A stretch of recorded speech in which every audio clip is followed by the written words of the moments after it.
but I feel I have to pick up on the comments that Dr. Nick McKerrow, legal expert at Glasgow Caledonian University, made. Nick's had to leave us, about J.K. Rowling's very high-profile social media posts in which she called a number of transgender women men. Amongst them were sex offenders, some of the people who were not sex offenders and mentioned in that list were very aggrieved by that. It has certainly been controversial. Susan Smith from For Women Scotland is very grateful to J.K. Rowling for her comments. And morning, Susan. Morning. Good morning.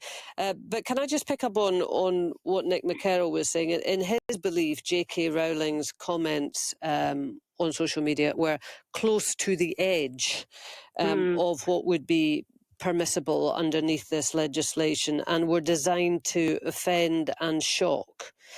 Is it your belief that that's what she was trying to do, to offend and to shock?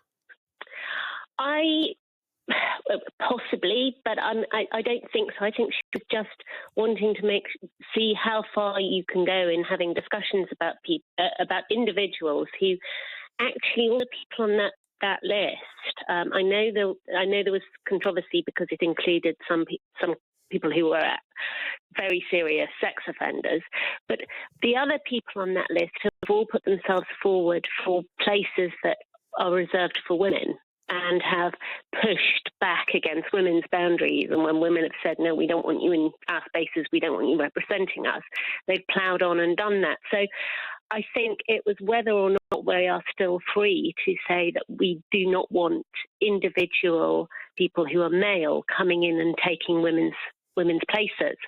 And I think it's really worrying that Dr. McKerrow said that was close to the line. And from listening to him, it seemed to be the case he believed that if another person, not J.K. Rowling, but another person, then came in and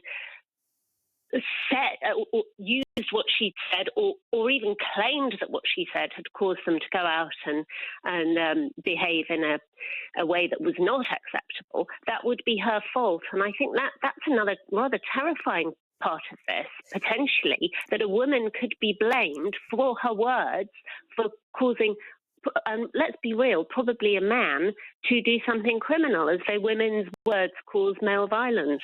I mean, Nick McKerrow did make it plain that it was a relatively high bar that had to be passed before police would judge actions to be criminal. It would have to be threatening and abusive behaviour. And you know, J.K. Rowling's comments, and we need to confirm, Police Scotland said, are not criminal. So, I mean, I think a lot of people out there will be confused why J.K. Rowling feels so passionately about this, that she is prepared to put herself out there to the degree that she has, and in Nick McKerrow's view, go close to the edge. Can you explain that to us?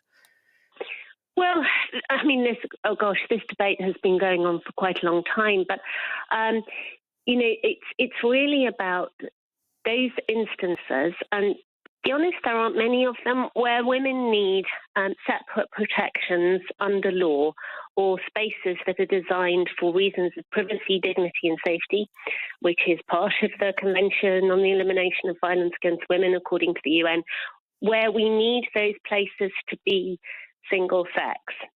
And when you have individuals who choose to test that and push against it, and in some cases have used that as a means to access women's spaces to commit crimes, or criminal people who are using them to access women's spaces, then women have, I believe, and I think J.K. Rowling believed, women have a right to express discomfort and upset and stress about that. And the fear was, and I think still remains, that this law will make it much more difficult for women to be able to legitimately take part in that conversation. You know, this is such a delicate area, you know, clearly very, very keenly held views, not just on two sides, I mean all around this.